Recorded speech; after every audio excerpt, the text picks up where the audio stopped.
तो जैसे कि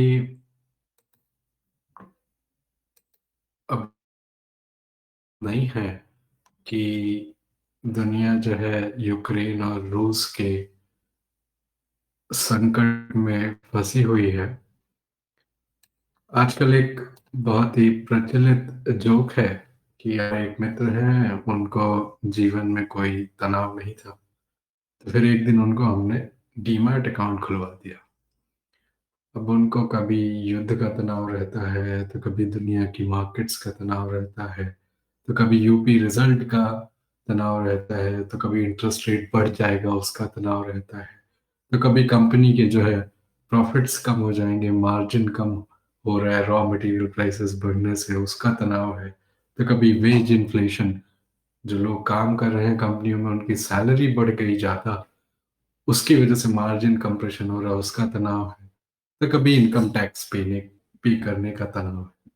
तो एक बात तो तय है कि अगर आप स्टॉक मार्केट में आ जाते हैं तो फिर तनाव की कोई कमी नहीं है।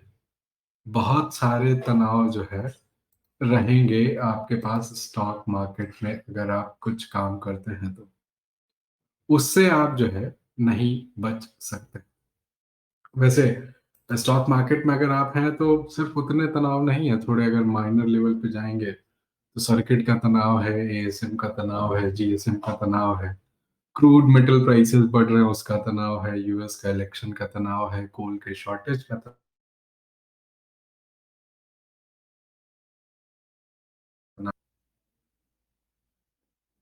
सीएफओ रिजाइन कर दे उसका तनाव है। और सबसे बड़ा जो तनाव है वो क्या है, कहीं मोदी जी ये ना बोल दें भाइयों और बहनों आज से फला फला चीज जो है बंद हो रही है, चालू हो रही है। तो तनाव तो बहुत सारे हैं। ऐसी हालत तो यहाँ मार्केट में रहने पे हमेशा रहेगी। तो उसका तो और मार्केट में रहना है तो आपको जो है थोड़ा बहुत तनाव होता रहे। अभी देखिए, हमको बात करना है कुछ यूक्रेन और रूस के बारे में। तो देखिए, यूक्रेन जो है उसकी जो राजधानी है कीव, और यूक्रेन में कुछ हिस्से जैसे क्राइमिया और ये सब हिस्से हैं। और यूक्रेन जो है आप कह सकते हैं कि वैसे कोई बहुत छोटा देश नहीं है, लेकिन अगर आप रूस के हिसाब से देखेंगे तो बहुत छोटा है, क्योंकि रूस एकमात्र दुनिया का ऐसा देश है जो एशिया में भी है और यूरोप में भी है। अच्छा, वो अपने आप को यूरोपियन ज्यादा समझते हैं, एशियन कम, प्रॉब्ली उसकी वजह से भी उनको बहुत समस्या है। माइंडसेट है वो ये है कि they are more European than Asian, although उनकी जो टेरिटरी है वो दोनों जगह है। सो ऐसी हालत है, इतनी बड़ी कंट्री है। लेकिन यूक्रेन को अगर आप देखें तो यूक्रेन जो है, आप अगर 1991 के पहले चले जाएं, जब सोवियत संघ होता था, यूएसएसआर, तो यूएसएसआर के समय में जो सबसे ज्यादा इंडस्ट्रियली एडवांस्ड स्टेट था यूएसएसआर का पार्ट, वो यूक्रेन होता था। यूक्रेन की उतनी अच्छी हालत होती थी। लेकिन फिर 1991 में यूक्रेन, बेलारूस और रूस के तब के राष्ट्रपतियों ने मिलकर डिसाइड किया कि हम जो है अलग हो जाते हैं। मुश्किल हो रहा है ये मैनेज करना, इकोनॉमी और चीजें खराब हो रही हैं, और ये सेंट्रल जो कमांड एंड कंट्रोल का तरीका है वो शायद हितकर नहीं है हमारे देशों के लिए। तो कंट्रियां सारी अलग अलग हो गई। अच्छा, 1991 के बाद रूस में जो बने, जो पहले से ही प्रेसिडेंट थे, यल्तसिन, है ना। यल्तसिन के बाद जो है व्लादिमीर पुतिन आए। व्लादिमीर पुतिन एक्चुअली इंटेलिजेंस के हेड होते थे यल्तसिन के टाइम में। अच्छा, आप एक बात बताइए, आपके यहाँ भी तो रॉ है ना, research and analysis wing, external intelligence agency है वो भारत की, स्पाइंग का काम करते हैं वो। अच्छा, एक बात बताइए, क्या आप जानते हैं कि रॉ का चीफ कौन है आज की डेट में? शायद नहीं जानते होंगे। अगर आपको डिफेंस से रिलेटेड मैटर्स में इंटरेस्ट है तो ही शायद आप जानते हो, तो जानते हो, वरना ऐसा कोई संभावना नहीं है कि आप रॉ के चीफ को जानते हो। तो अब ऐसा ही बाकी देश में भी होता है कि उनका इंटेलिजेंस का कौन चीफ है, इससे कुछ ज़्यादा किसी को अंतर नहीं पड़ता। तो पुतिन को कोई क्यों जानेगा? अब वो चीफ हैं, इंटेलिजेंस के होंगे। अब एक आम रशियन को इस बात से तो कोई मतलब नहीं। लेकिन अगर आपको पॉलिटिशियन बनना है, तो लोगों का आपको जानना बहुत ज़रूरी है। अच्छा, तो फिर येल्त्सिन मतलब कोई बहुत अच्छे, बड़े बढ़िया लीडर नहीं थे। पुतिन ने समहाउ ये मैनेज कर लिया कि जो उनका सक्सेसर होगा, वो पुतिन। अब पुतिन को कोई जानता नहीं है, तो फिर धीरे-धीरे करके चीज़ें सुधरी, इमेज बदली और जो है पुतिन सत्ता में आ गए। तो पुतिन अगर अभी आप देखें तो करीब 22 साल से पिछले रूस में सत्ता में हैं। उन्होंने कई जो है अमेरिका के प्रेसिडेंट को आते-जाते देखा है। बिल क्लिंटन से लेके डोनाल्ड ट्रम्प तक उस उनके सामने आए और चले गए और जो अभी हैं, वो जो बाइडेन है। तो पुतिन के पास एक ट्रैक रिकॉर्ड है। वैसे भी आप देखिए, एक इंसान जो करियर स्पाई रहा है, देखिए स्पाइंग वगैरह ये सब बड़ा पेचीदा और डिटेल्ड प्लानिंग का काम है। ये आप इसमें ठीक है, आप ये कह सकते हैं कि बहुत ही हाई लेवल का इंट्यूशन चाहिए, गट फीलिंग भी चाहिए, लेकिन फिर भी आप हमेशा बहुत डिटेल्ड प्लानिंग करते हैं, लॉन्ग टर्म प्लानिंग करते हैं, चीज़ें कहाँ से बिगड़ेंगी तो क्या करेंगे, वो सब आपको कंटिंजेंसी प्लानिंग जिसे बोलते हैं आप, वो करना बहुत ज़रूरी हो जाता है। तो जो एक नॉर्मल ऑर्डिनरी पॉलिटिशियंस हैं, वो किसी एक ऐसे दिमाग के अगेंस्ट में कोई मैच नहीं है, ठीक है? पहली बात तो ये। तो पुतिन के पास एक लंबा इतिहास है। अच्छा देखिए, पुतिन जब आए तो उसके बाद उन्होंने सबसे पहले कोशिश की कि इनसे बोला जाए कि भाई देखिए आप जो है नाटो का हमें मेंबर बना लीजिए। अच्छा नाटो क्या है? North Atlantic Treaty Organization. अच्छा, उनका काम क्या है? 1945 के बाद जो है अच्छा सेकंड वर्ल्ड वॉर में आप सबको पता होगा कि रूस, अमेरिका और यूके और ये सब लोग एक साइड थे और दूसरे साइड जो है जर्मनी, जापान और ये सब लोग थे, ठीक है? लेकिन जैसे ही वर्ल्ड वॉर खत्म हुआ, उसके बाद समस्या बढ़ गई क्योंकि यूएस अपने आप में एक सुपर पावर है और रूस भी अपने आप में मतलब यूएसएसआर तब यूनाइटेड सोवियत स्टेट, तो वो भी अपने आप में एक सुपर पावर है। तो इनके बीच में समस्या होना लाज़मी है। अब समस्या ये थी कि रूस ने जो है आस-पास की टेरिटरी में मतलब यूएसएसआर ने कुछ-कुछ करना स्टार्ट कर दिया था। जैसे 1956 में उन्होंने हंगरी को इन्वेड कर दिया था, ठीक है? अच्छा हंगरी के समय में अपने पंडित जवाहरलाल नेहरू प्रधानमंत्री थे, उन्होंने सेना भी भेजी थी दूसरे साइड से मतलब इस मैटर में। तो ये हमने किया है 1956 के अराउंड में भी। तो वो एक दौर था जिसमें वॉर सीधे-सीधे नहीं हो रहा था, उसको हम बोलते हैं शीत युद्ध, कोल्ड वॉर। तो कोल्ड वॉर के समय में समस्या ये थी कि कोई सामने-सामने से लड़ाई नहीं है कि भाई ये बैटलफील्ड है और है ना, ये आप टैंक लेके जा रहे हैं, आर्टिलरी लेके जा रहे हैं, मिसाइल्स लेके जा रहे हैं, ऐसा कुछ भी नहीं है ना। तो आप स्पाइंग करेंगे, कोई इंपॉर्टेंट इंसान है उसको मार देंगे, किडनैप कर लेंगे, है ना, वो गायब हो जाएगा, ये सब हरकतें होती थी, जो कि ज़्यादा खतरनाक है। एक जो नॉर्मल वॉर है आमने-सामने से ज़्यादा दिन नहीं चलता, रीज़न ये है कि कोई ना कोई एक जवाब दे जाता है। लेकिन ये जो आप कह सकते हैं कि कोल्ड वॉर है, ये बहुत लंबे समय तक चल सकता है, तो ये चलता रहा। उस कोल्ड वॉर में हमने देखा कि बहुत सारी समस्याएँ हुई हैं, उसमें से एक जो सबसे बड़ी समस्या थी क्यूबन मिसाइल क्राइसिस। अच्छा उसमें हुआ क्या था? तो एक डॉक्ट्रिन है यूएस की मोनरो डॉक्ट्रिन, उसका मतलब ये है वो करीब 200 साल पुरानी है। उसमें यूएस के कहने का मतलब ये है कि जो वेस्टर्न हेमिस्फीयर है, उसमें सिर्फ़ और सिर्फ़ हमारा इन्फ्लुएंस होगा। वहाँ कोई भी सरकार हम ऐसी नहीं आने देंगे, जो हमारे हित के विरोध में हो, जो अमेरिका को सपोर्ट ना करे हर मैटर्स में, ऐसी कोई सरकार हम आने नहीं देंगे। क्योंकि ये वो मानते हैं कि हमारा नेबरहुड है, अच्छा काफ़ी बड़ा नेबरहुड वो बोल रहे हैं कि इसके अंदर अगर कोई और ऐसी सरकार, ऐसी आइडियोलॉजी आती है, जो हमारी विरोधी है, तो हम उसको बर्दाश्त नहीं करेंगे। तो ये है मोनरो डॉक्ट्रिन, उसकी वजह से उन्होंने बहुत जगह जो है तख्ता-पलट किया है कि सरकार बदलवा दी है ना, सीआईए से रिवॉल्यूशन ले आए, ऑरेंज रिवॉल्यूशन। ऑरेंज रिवॉल्यूशन का मतलब ये होता है कि जब आप कोशिश करते हैं कि कोई एक कंट्री जिसमें जो तरीके हैं सत्ता में आने के वो डेमोक्रेटिक नहीं है, वोट नहीं पड़ता वहाँ पे, तो वहाँ पे ये कोशिश करते हैं कि ऑरेंज रिवॉल्यूशन ले आएँ, डेमोक्रेसी ले आएँ, तो उसको बोलते हैं orange revolution. Anyway, so America का हमेशा से ये ऐसा एक एकदम बहुत ही बढ़िया सेल्फ इंटरेस्ट वाला इतिहास रहा है। उनका मानना ये है कि हमको इस बात से फ़र्क नहीं पड़ता कि आप कौन हैं, क्या हैं, हमको बस इस बात से फ़र्क पड़ता है कि हमारे हित में क्या है। जो हमारे हित में है, बस हम उतना ही करेंगे, बाकी कुछ नहीं करेंगे, बाकी हम आपको ज्ञान बताते रहेंगे। तो अमेरिका की सबसे बड़ी जो एक कल्चरल आपने एक डिफरेंस देखा होगा, जो कि कुछ हद तक आप कह सकते हैं कि भारतीयों ने भी कॉपी कर लिया, वो ये है कि भई हम जो है हमेशा मॉरल स्टैंडिंग लेंगे, जो कि प्रिटेंड करेंगे कि सही है। अमेरिका हमेशा ऐसा ही बोलता है ना, they pretend to take a right moral stand.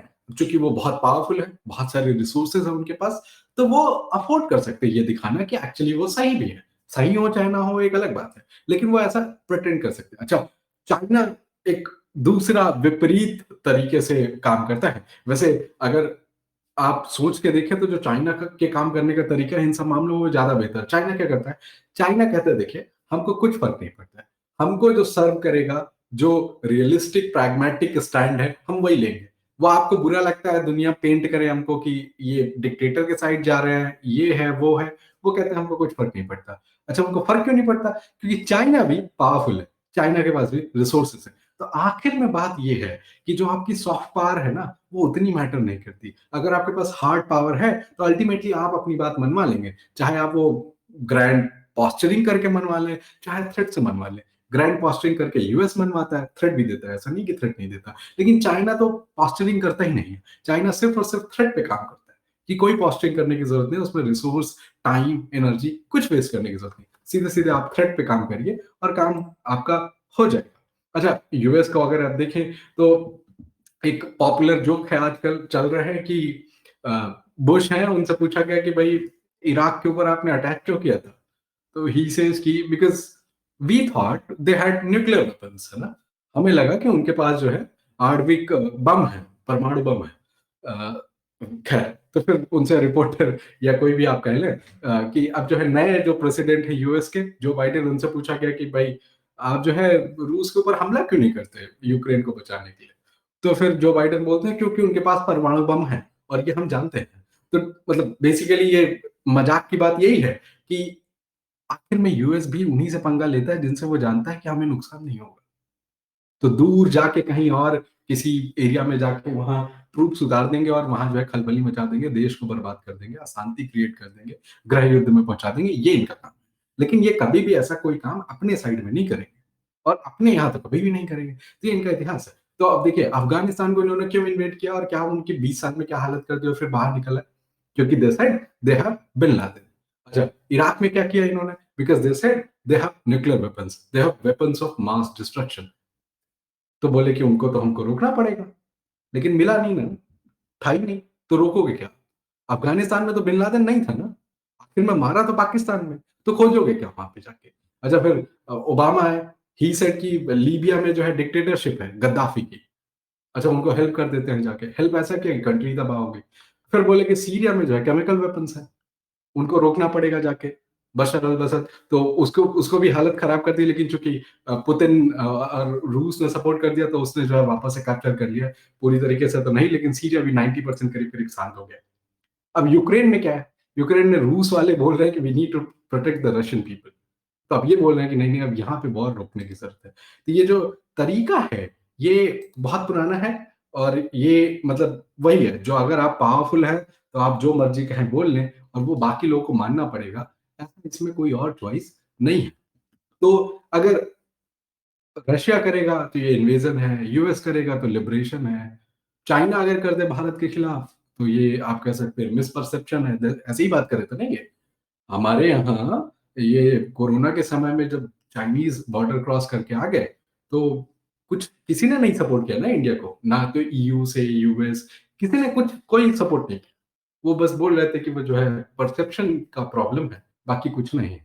अच्छा, लेकिन अगर भारत के अगेंस्ट अगर बांग्लादेश कर दे तो वो उसको लोग बोलते हैं इमिग्रेशन है ना? और अगर भारत सोच भी ले ऐसा तो वो ऐसे ही बोलने लगते हैं अग्रेशन है।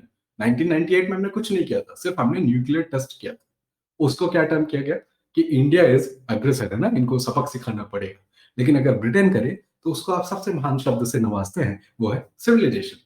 ब्रिटेन अगर किसी कंट्री को इन्वेट कर दे तो वह है सिविलाइजेशन। तो ये ऐसे हालात हैं कि आप उस जमाने में जी रहे हैं कि जहां पे प्रोपागेंडा, ब्रेन वॉशिंग, ये सब बहुत ज्यादा है। और चूँकि Indians are more into English और इंग्लिश में कोई ओरिजिनल लिटरेचर या ओरिजिनल कंटेंट तो है नहीं इंडियंस का अपना।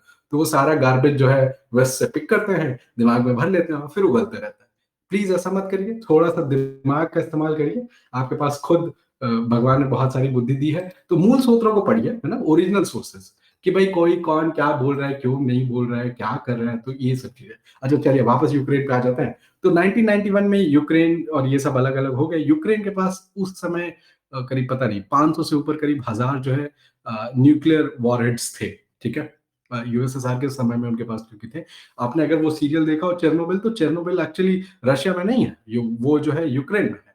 तो अब यूक्रेन के पास वो है, अब क्या किया जाए? भई वो एक न्यूक्लियर पावर्ड नेशन बन सकते थे। तो फिर यूके, यूएस और रशिया ने उनको समझाया कि देखिए आप जो अपने जो ये न्यूक्लियर ये सब मैटर है, ये जो है हमको दे दीजिए और आपकी सुरक्षा का हम जो है ध्यान रखेंगे। पता नहीं क्या बुद्धि में आया यूक्रेन के नेताओं को तब के, उन्होंने मान ली ये बात और अपनी सुरक्षा की ज़िम्मेदारी इनको दे दी, यूएस, यूके, रशिया। चलो खैर, अब दे दी, अब नष्ट कर दिया अपना न्यूक्लियर जो है आर्सेनल सारा। अब जैसे ही आप आगे बढ़ेंगे तो एक चीज़ आपको समझनी चाहिए कि यूक्रेन बहुत इम्पोर्टेंट होता था इंडस्ट्रियली। तो यूएसएसआर के समय में रूस चूँकि सबसे बड़ा था, तो उसको कई बार यूक्रेन को मनाने के लिए बहुत हिस्से देने पड़े। जैसे क्राइमिया जो है, जो हिस्सा है जिसको अभी रूस ने कब्जा कर लिया 2014 में दोबारा से, वो हिस्सा पहले रूस का ही होता था। लेकिन उन्होंने यूक्रेन को इसलिए दे दिया था ताकि ये चुप रहे और यूएसएसआर का हिस्सा रहे, छोड़ के ना जाए। तो ये आप कह सकते हैं कि अपीज़मेंट के लिए, तुष्टीकरण के लिए यूक्रेन को मनाने के लिए रूस ने पहले इतिहास में बहुत चीज़ें दी हैं, इंक्लूडिंग टेरिटरीज़ और ये सब करना तब पड़ा क्योंकि उनको साथ में रखना था। अब चूँकि लेकिन अगर साथ में नहीं हो फिर ऐसा है तो फिर वापस भी ले सकते हैं। तो ख़ैर, तो अभी आप अगर आगे बढ़ेंगे तो 2000 में जब पुतिन नए-नए थे 1 डेढ़ साल हुआ होगा उनको पावर में आए हुए, उस समय उन्होंने कहा था कि नाटो की हमें मेंबरशिप दे दो, ठीक है? What if we want to join the NATO? So अब इन लोगों ने मना कर दिया कि नहीं, नहीं आप नहीं जॉइन कर सकते, आपका क्या काम है इधर? चलिए। ईयू की मेंबरशिप नहीं, नहीं आप नहीं जॉइन कर सकते क्योंकि रशियंस है ना, रशियन लीडर अपने आप को ज़्यादा यूरोपियन समझते हैं, तो उन्होंने पहले कोशिश की है कि जो यूरोप के स्ट्रक्चरल इंस्टीट्यूशनल ऑर्गेनाइजेशंस हैं जैसे नाटो, ईयू इनका हिस्सा बन जाए, लेकिन इनको जो है स्वीकार नहीं किया। अच्छा एक बात देखिए, सो काफ़ी थोड़ी देर पहले मैंने कहा था कि यूएस की डॉक्ट्राइन है कि हमारे आस-पास के एरिया में कोई कॉमन सरकार नहीं बनेगी, कोई सरकार ऐसी नहीं बनेगी जो अमेरिका के विरुद्ध बोलती हो, ये सब वो करते हैं। और अमेरिका ने क्या किया, नाटो के द्वारा जो है रशिया के बॉर्डर तक पहुँच गए अपनी सेना लेके। पोलैंड, ठीक है, रोमानिया, तो ये सब जो कंट्रीज़ हैं जो पहले यूएसएसआर का पार्ट होती थी, उनको नाटो का मेंबर बना लिया और नाटो की ट्रीटी ये कहती है कि हम जो है सारे सुरक्षा के मामले में एक हैं। तो अगर कोई कंट्री जो है नाटो का मेंबर बन जाए, तो अमेरिका वहाँ पे अपने न्यूक्लियर वॉरहेड्स लगा सकता है। ठीक है? तो अब देखिए अगर छोटी-छोटी कंट्री नाटो का पार्ट बन जाए और वो रूस के आस-पास हो तो शायद रूस को बुरा तो लगेगा लेकिन उतनी समस्या नहीं होगी। लेकिन अगर एक कोई डिसेंट साइज़ की कंट्री जैसे यूक्रेन है, अगर वो भी नाटो का हिस्सा बन जाए और वहाँ पे अमेरिकन न्यूक्लियर वॉरहेड्स लग जाएँ, तो यकीन मानिए फिर रूस को बहुत दिक्कत होगी क्योंकि उनके दरवाज़े पे हो आप। उनके दरवाज़े पे अमेरिकन मिलिट्री क्या कर रही है, अमेरिकन वेपन्स क्या कर रहे हैं, वो अगर आएँगे तो फिर तो समस्या बढ़ेगी। अच्छा एक जो आइडियलिस्टिक इंसान है वो कहेगा Ukraine is a sovereign nation, they can decide for themselves. Well, if somebody doesn't like them they will beat you up. अब if they beat you up, you should have the strength to beat them up back क्योंकि वहाँ पे कोई police तो है नहीं। अभी देखिए, एक कंट्री के अंदर तो लॉ इम्प्लीमेंट करने के लिए आपके पास पूरा एक सिस्टम होता है। अब इंटरनेशनल लेवल पे तो कोई सिस्टम ऐसे बना नहीं सकते ना आप, क्योंकि न्यूक्लियर पावर्ड हैं लोग, तो अब उनको तो आप रोक नहीं पाओगे। तो फिर वो कैसे वो तो अपने इंटरेस्ट का ही ध्यान रखेंगे ना, उनको इस बात से नहीं फ़र्क पड़ता कि आपका क्या है, क्या नहीं है। अगर आप उनके दरवाज़े पे न्यूक्लियर वॉरेंट्स लेके आओगे और अमेरिकी सेना लेके जाओगे तो समस्या बढ़ेगी। अच्छा एक और बात है, लोग कहते हैं कि नहीं-नहीं 20 साल पहले भी तो ये जो बॉर्डर स्टेट थे हंगरी और पोलैंड और ये सब तो बन गए थे, इनका इन तब तो कुछ नहीं किया। एक बात ये भी समझिए तब रूस के पास पावर भी नहीं थी कुछ। वो थोड़ा बहुत विरोध कर सकते थे लेकिन उससे ज़्यादा कुछ कर नहीं सकते, तो वो समय वो था। लेकिन अब क्या हुआ, तो यूक्रेन में देखिए यूक्रेन का जो 2 हिस्सा है, एक है पूर्वी और दूसरा पश्चिमी। तो पश्चिमी यूक्रेन में जो लोग हैं वो यूक्रेनियन भाषा बोलते हैं, वो रशियन नहीं बोलते। लेकिन जो पूर्वी यूक्रेन का हिस्सा है, वहाँ पे बहुत सारे रशियन एथनिक लोग हैं, मतलब जो एथनिसिटी के हिसाब से देखें तो वो रशियंस हैं, और उनमें बहुत सारे और भी उनसे ज़्यादा लोग हैं जो रशियन स्पीकिंग है, तो वो बोलते भी रशियन है। पूर्वी हिस्सा है, वो बहुत हद तक आप कह सकते हैं हमदर्दी रखता है रूस के साथ। अब चूँकि रूस के साथ हमदर्दी रखता है, क्योंकि वो रशियन भाषा बोलते हैं, कल्चरली वो ज़्यादा करीब हैं रूस के, क्योंकि रूस और यूक्रेन कभी एक ही होते थे, एक ही देश होते थे। तो अब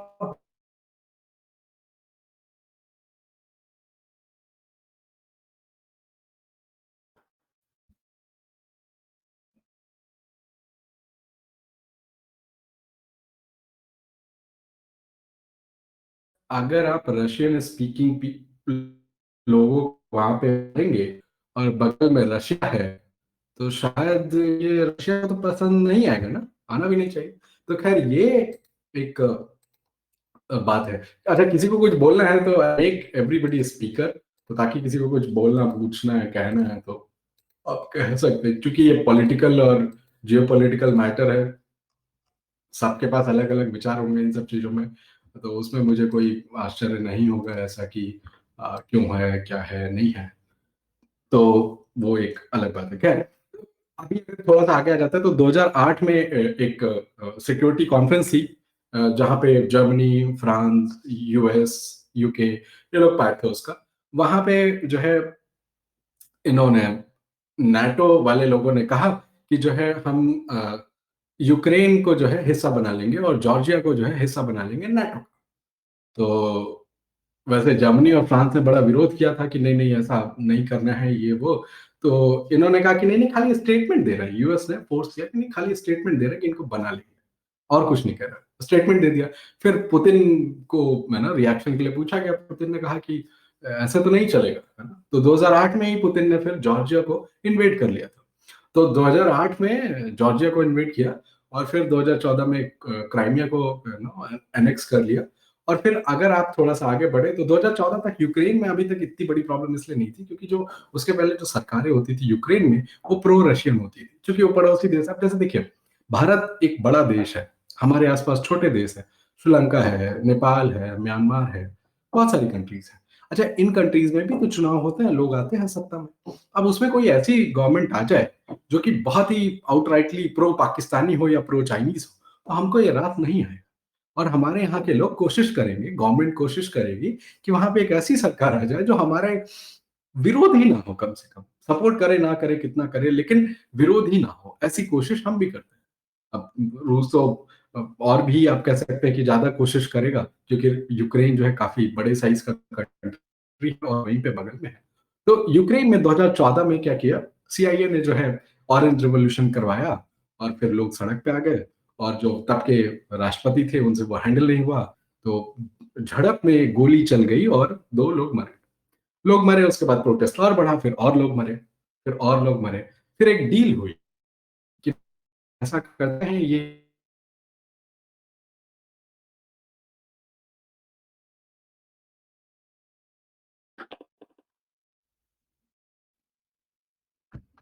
लेकिन वो डील जो है लोगों ने एक्सेप्ट नहीं की। कैसे एक्सेप्ट करेंगे भाई, उनको डील नहीं चाहिए, उनको जो इंसान पावर में है वो बाहर करवाना है।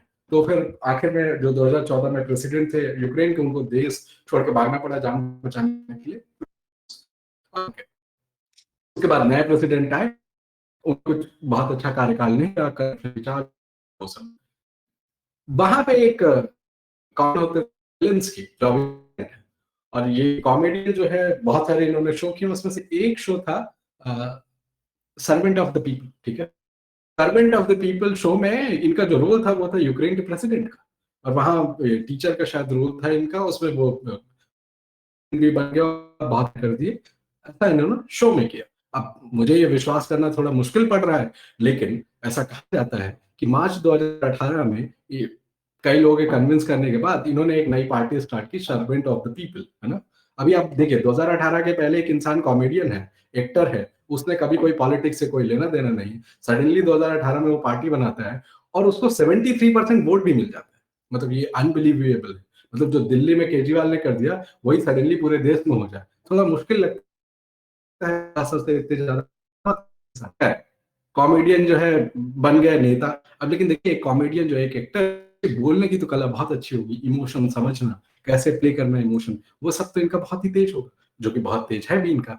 अब इसका घाटा ये है कि अगर आप कमज़ोर देश हैं, लेकिन प्रिटेंड कर रहे हैं कि आप मजबूत देश हैं और ज़्यादा ब्रावाडो दिखा रहे हैं, तो फिर ये घाटा भी होगा आपको, है ना? तो ज़ेलेंस्की जैसे लगातार शुरू में क्या बोलते रहे, इनकी गलती ये थी, ये अंडर प्ले कर रहे थे, बोल रहे थे नहीं रशिया कुछ करेगा ही नहीं, इन्वेड करेगा ही नहीं, कोई दिक्कत नहीं है, ये है, वो है, क्या है? लेकिन अल्टीमेटली क्या हुआ? अल्टीमेटली हुआ तो ये कि रशिया ने इन्वेड कर दिया। अब जैसे ही इन्वेड किया तो फिर अब ये रोना-धोना शुरू हो गया कि अब जो है न्यूक्लियर पावर प्लांट कब्जे में ले लिया, उसको जानबूझ के अटैक कर रहे हैं और वगैरह-वगैरह।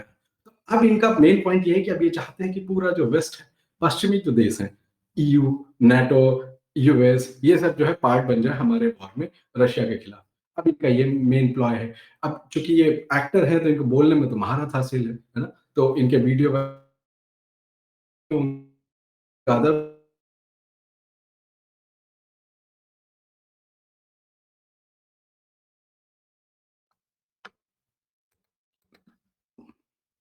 तो ये यूक्रेन और जो रशिया वाली क्राइसिस है, इसमें अगर आप सही से देखें तो कोई संत नहीं है। संत इसलिए नहीं है क्योंकि देखिए ये सब देश हैं और देश कोई भी संत नहीं होता है, होना भी नहीं चाहिए। देश रखना चाहिए कि आप जो है अ अ, अपने के साथ हमारा साथ दिया, कभी भी देखें तो उस तो उन्होंने हमारा साथ दिया कभी कभी हम जो हमारा जो रिज़ॉल्यूशन होते थे, उनको वीटो करने में उनमें कौन हमें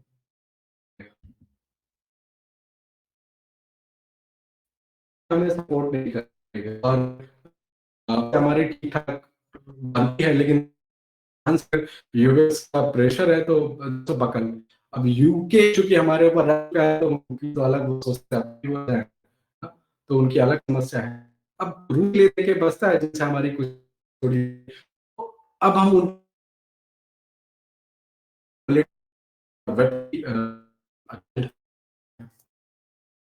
कि जो है कुछ फ्री में होता है, तो रूस से जो भी हमारे काम है वो पैसे लेके होते हैं, लेकिन एटलीस्ट होते तो हैं।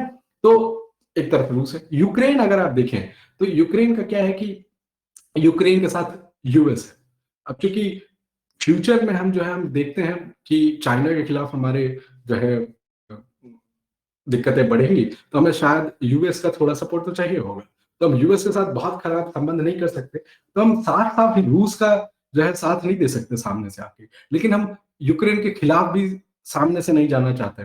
अब बचता क्या है फिर? बीच का रास्ता यही कि आप ऐसा बोलो कि हम न्यूट्रल हैं, हम चाहते हैं कि खून-खराबा ना हो, हम चाहते हैं कि बातचीत से मसले हल हो जाएँ। यही सब भारत बोल रहा है और ये बोलना जायज़ भी है। और जब कभी कोई वोटिंग का मैटर आएगा तो बोलेंगे हमको वोट करना ही नहीं है। तो ये पोजीशन भारत की रहने वाली है इस पूरे मैटर में। भारत जो है आउटराइटली कोई भी एक पोजीशन नहीं लेने वाला कि नहीं-नहीं जो है हम किसी एक कंट्री के साइड में। अच्छा एक और चीज़ स्टॉक्स हम लोग सारे लोग स्टॉक मार्केट वाले लोग हैं। ये कुछ ज़्यादा ही इंटरनेशनल रिलेशन जियोपॉलिटिक्स और पता नहीं क्या हो रहा है। थोड़ा-सा स्टॉक्स की बात कर लेते हैं। तो जैसे आपने देखा होगा कि एक ग्लोबल सॉवरेन रेटिंग भी होती है जैसे हर आप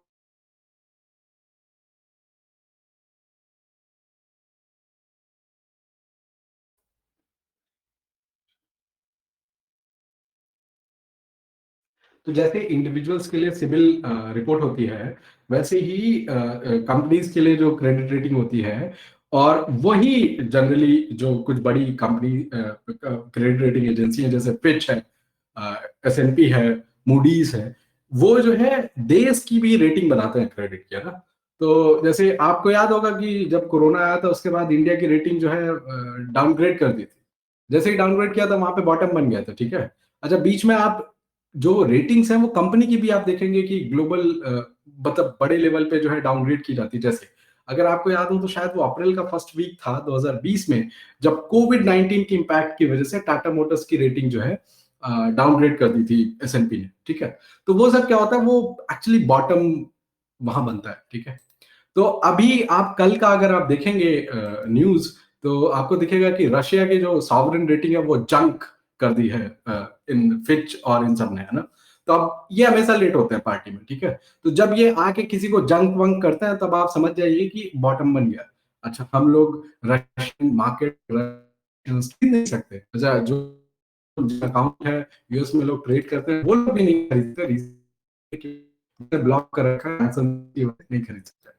लेकिन अगर कोई खरीद सकता है, तो वो खरीद सकता है, तो फिर आप रशियन स्टॉक्स की तरफ देख सकते हैं, और नहीं खरीद सकते तो कम से कम सीखने की बात है कि जब ये क्रेडिट रेटिंग वाली जो एजेंसीज हैं, ये बड़े हल्ला हो मचा के ये बोले कि नहीं नहीं बहुत खराब हो गया, डाउनग्रेड कर रहे हैं अब हम, तब आप समझ जाइए कि यहाँ पे जो है बॉटम बन गया। उसमें जो सिंपल लॉजिक है वो बस ये है कि जो बैड न्यूज आ रही होती है ना, उसमें जब डिवेस्टेटिंगली बैड आ जाती है तब आप समझ जाइए कि वहां पर रिवर्स है। ये थोड़ा खेल मुश्किल होता है मार्केट में, क्योंकि इसमें जो तरीका उसमें फिर भी आप कह सकते हैं कि एक last leg of pen possible है कि आ जाए, लेकिन जनरली आप कहेंगे कि तरीका है, क्रेडिट रेटिंग्स और ऐसी चीज एक्सट्रीम वाले जब वो आ जाता है बॉटम, तो वो जब आते हैं, क्योंकि देखिए जो रूल्स के स्टॉक होंगे, मार्केट होगी, उनसे तो पहले से बेच रहे होंगे ना, ये क्राइसिस आज की तो है नहीं, पहले से थी। तो वो लोग ये आखिर में एकदम में क्रेडिट एजेंसी तब तक जो आखिर से तो आखिर में भी भेज दो, उसने बेचा नहीं, इसलिए बॉटम।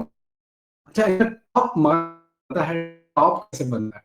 टॉप बनता है कि जो खरीदने वाले थे सारे ठीक है, अब नए खरीदने वाला अगर कोई खरीदने वाला नहीं है, ऊपर है।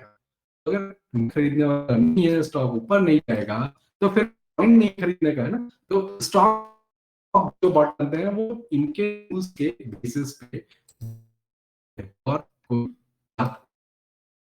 अब देखिए जो वाला मैटर, देखिए हमें यूएस का कोई ऐसे सपोर्ट करने की जरूरत नहीं कि नहीं वो बोल बैक करने की जरूरत है।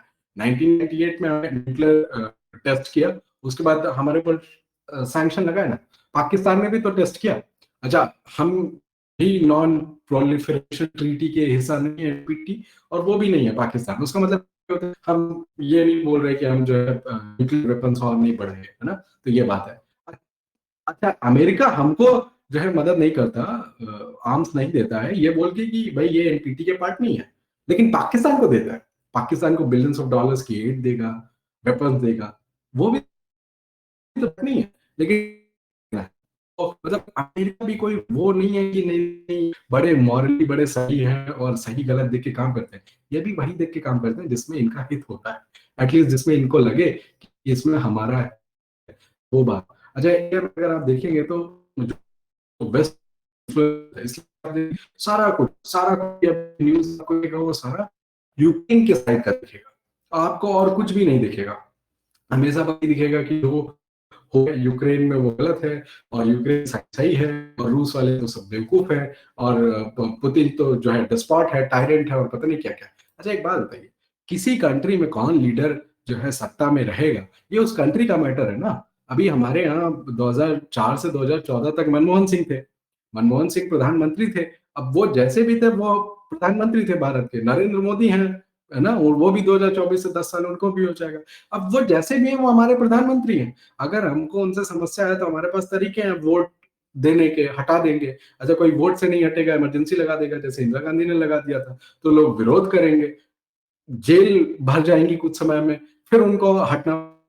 तो आखिर में लेकिन मैटर किसका, ये मैटर हमारे और हमारे लीडर के। इसमें कोई थर्ड पार्टी आके हमको नहीं बताएगा कि यहाँ पे लीडर होना चाहिए, वो लीडर होना चाहिए। तो यही तो सारे देंगे ना, रूस में भी लगेगी। उनका लीडर पुतिन है 22 साल से, कैसा भी हो वो उनका लीडर है। अगर उनको सोचा हो तो वो बस करेंगे, सड़क में आएंगे, विरोध प्रदर्शन करेंगे, पुतिन को सत्ता खींच के बाहर करेंगे। और अगर वो नहीं कर रहे हैं तो उनकी समस्या, हमारी थोड़ी ना। हम थोड़ी ना कहेंगे उनको जाके कि नहीं लोकतंत्र ले आओ, डेमोक्रेसी के बिना काम नहीं चलेगा। ये हमारा काम एकदम से भी नहीं है। अच्छा देखिए, उत्तर कोरिया को बहुत ऐसे बोला जाता है ना वो कि ना फैट मैन उनके यहाँ पावर में है, किम जोंग उन।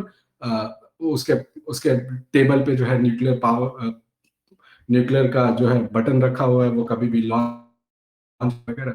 आपने देखा होगा पिछले एक साल पहले शायद न्यूज आई थी कि नॉर्थ कोरिया में हंसना जो है बैन कर दिया है ना? ऐसी न्यूज चल रही थी। अभी आप देखेंगे तो न्यूज का सोर्स होना चाहिए, सोर्स आप देखेंगे तो आखिर में जो है सीआईए फंडेड कोई ऑर्गेनाइजेशन, उनकी न्यूज है। अच्छा वैसे भी आप सोचिए, कोई कंट्री का भी ये कैसे ये इस कंट्री में हंसना बैन हो जाएगा।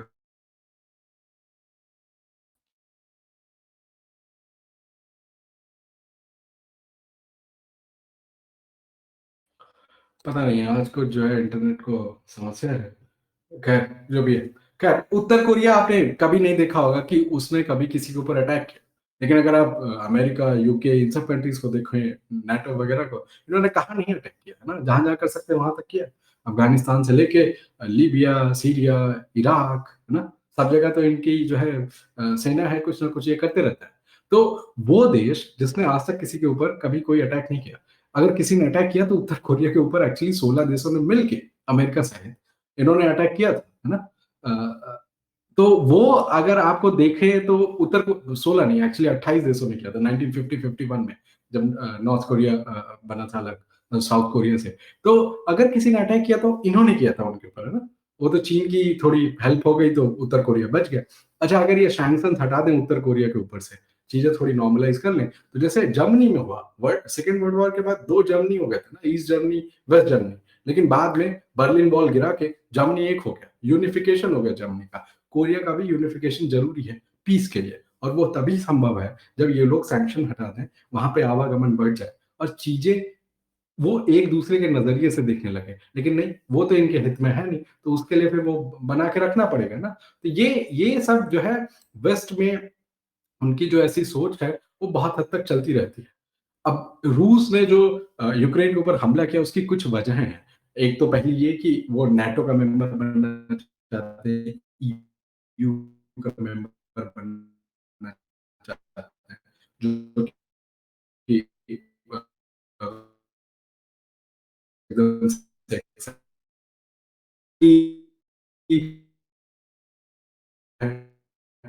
देवर इसी है, मतलब ना से हटाना है उनकी पावर की मिलिटराइजेशन है। तो बात हम लोग ध्यान नहीं देते। तो युद्ध हमला किया सही की समस्या है, समस्या नहीं है। हमको बस ये पता है कि हम अपनी शांति से अपने साइड पे रहे, ज्यादा ना लगाए कि क्या हो रहा है नहीं हो रहा है, तो ज्यादा ठीक रहेगा। अच्छा आप देखें, आपने देखा होगा कि रूस में कभी एक जार का समय होता था, TSAR जिसको आप कह सकते हैं, स्पेलिंग होती थी, है ना, जार शाही, है ना, उनका राज होता था। अच्छा वो शब्द कैसे आया? अपने यहाँ राजाओं के लिए एक उपाधि होती थी केसरी, जो कि शेर का पर्यायवाची है ना, केसरी। तो केसरी से कैसर बन गया, जो आपने सुना होगा। सीजर बाद में कर दिया इन्होंने ना, तो केसरी, कैसर, है ना, और फिर उसकी स्पेलिंग जो है CAESAR कर दी, फिर उसको सीजर पढ़ने लगे लोग, फिर सीजर से KSAR बन गया, फिर रशियन में हो जाके TSAR बन गया। ओरिजिनल शब्द उसका केसरी ही है। बहुत सारे ऐसे, अगर आप लिंग्विस्टिक्स में अगर आप इंटरेस्टेड हैं तो आपको शब्दों के ओरिजिन पढ़ने चाहिए, देखने चाहिए कि कौन सा शब्द कहाँ से आया। तो बहुत सारे आपको ऐसी चीजें दिखेंगी कि जो है कोई पुराना सा शब्द होगा जो आप शायद पहले से जानते होंगे, उसी से जो है ये नया वाला जो एक बड़ा ऐसा साउंड होता है कि शायद आप वो नहीं जानते होंगे, वो वहीं से कहीं से आया होगा। तो जो रूस और यूक्रेन की समस्या है, उसमें सबसे बड़ी समस्या ये हो गई कि ये जो कॉमेडियन इनके प्रेसिडेंट हैं पिछले 2 साल से, इन्होंने बड़ा प्रेस किया कि हमको जो है नाटो का मेंबर बनना ही है। और अच्छा नाटो, यूएस और ये लोग ये सीरियस नहीं है उनको मेंबर बनाने के लिए। मेंबर बनाना नहीं है, लेकिन बोलते रहते हैं कि हम आपके साथ हैं, आपको मेंबर बना लेंगे। इस चक्कर में उन्होंने रूस से ज़्यादा पंगे ले लिए। अच्छा अब जब रूस आके शुरू हो गया, युद्ध शुरू हो गया, अब वो बोलेंगे नहीं, नहीं, आपके साथ हमारी सिंपैथी है, आप लड़िए। शुरू में सिंपैथी खाली दे रहे थे। भैया सिंपैथी से थोड़ी ना लड़ाई जीत पाएँगे, मर जाएँगे ना यूक्रेनियंस तो। फिर बोले नहीं, नहीं, अच्छा ऐसा करते हैं, हम आपको वेपन्स दे देंगे। वेपन्स दे रहे हैं, लेकिन लोग नहीं उतार रहे हैं, बूट्स ग्राउंड पे नहीं है नाटो के, ठीक है? अच्छा अब जो डिमांड है यूक्रेन की वो ये है कि भाई हमको जो है नो फ्लाई ज़ोन दे दीजिए। नो फ्लाई ज़ोन का मतलब ये होता है कि जो एयर स्पेस होता है ना, उसमें भी कंट्री का अधिकार होता है एक हद तक। तो हर कंट्री का अपना एक एयर स्पेस होता है, जैसे इंडिया का एयर स्पेस है, पाकिस्तान का है, यूएस का है, रशिया का है, यूक्रेन का भी वैसे ही है। अच्छा, जो एयर स्पेस है उसी को यूज़ करके तो रशियन फाइटर जेट्स एंटर करेंगे ना। जो जो भी उनका जो एयर वाला सपोर्ट है इस मिलिट्री रशिया के सामने-सामनी हो जाएगी। इसमें यूक्रेन का क्या एक्चुअली तो रशिया होता है। अब वो नाटो जो है करना नहीं चाहती। आज ही जो है नाटो के चीफ का स्टेटमेंट आया है कि हम किसी डायरेक्ट कॉन्फ्लिक्ट में नहीं जाएँगे रशिया के साथ। हम वॉर को बढ़ाना नहीं चाहते, हमारा कोई इंटेंट नहीं है। हम सपोर्ट करेंगे, वेपन्स वगैरह देंगे, हम बाकी लोगों को प्रोटेक्ट करेंगे जो हमारे मेंबर हैं, लेकिन यूक्रेन के मामले में कुछ नहीं करेंगे। ये थोड़ी ठीक बात है। तो ये जो नो फ्लाई ज़ोन जैसे अब आपको ये सब चीज़ें देखने की चाहिए। ये सिर्फ मार्केट में हर जगह ऐसे होता है। कुछ शब्द होते हैं, लोग शब्दों के साथ खिलवाड़ करते हैं। कोई ऐसा शब्द यूज़ करेंगे जो आपको समझ नहीं आता हो। आपको लगेगा कि नहीं-नहीं इसका तो कोई ऐसा कुछ कठिन मीनिंग नहीं है, मतलब कुछ गड़बड़ मीनिंग नहीं है। लेकिन अगर आप थोड़ा-सा दिमाग लगाएँगे तो आपको दिखेगा कि नहीं-नहीं इसमें तो बड़ी गड़बड़ है। इसका जो मीनिंग है वो तो बड़ा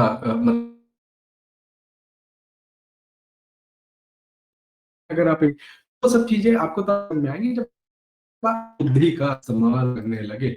अगर आप अपने दिमाग से नहीं चलेंगे, खाली ओपेड पढ़ लेंगे, है ना? कि द हिंदू में ये लिखा है, इंडियन एक्सप्रेस में ये लिखा है, टाइम वाले ये लिख रहे हैं, न्यूयॉर्क टाइम्स ये लिख रहे हैं, तो ऐसे करके नहीं चलेगा। ये तो वही बात हो गई अगर मार्केट में आप सीएनबीसी, है ना? और ईटी नाउ और पता नहीं ये इतने सारे चैनल हैं और मैगज़ीन्स हैं, न्यूज़पेपर हैं, पिंक न्यूज़पेपर।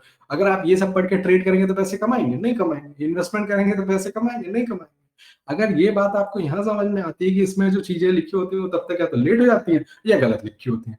तो यही बात तो नॉर्मल मीडिया के लिए भी सही है ना, कि या तो वो गलत चीज़ें लिखते हैं या लेट चीज़ें लिखते हैं। तो फिर दोनों ही सूरतों में आपके लिए वो किसी काम का नहीं है। अच्छा, ये अगर आप देखें तो हमारे कुछ बहुत सारे रहे होंगे जो यूएस के लिए अच्छा, अब उसमें बहुत लोग बोल रहे हैं कि नहीं-नहीं ये वहाँ चले। अब तो वो छोड़ चले गए, अब इसके लिए मर जाते लड़ाई हो रही थी वगैरह-वगैरह। नहीं, ऐसा नहीं बोलना चाहिए। कि लोग देश के अंदर भी तो आ जाते हैं।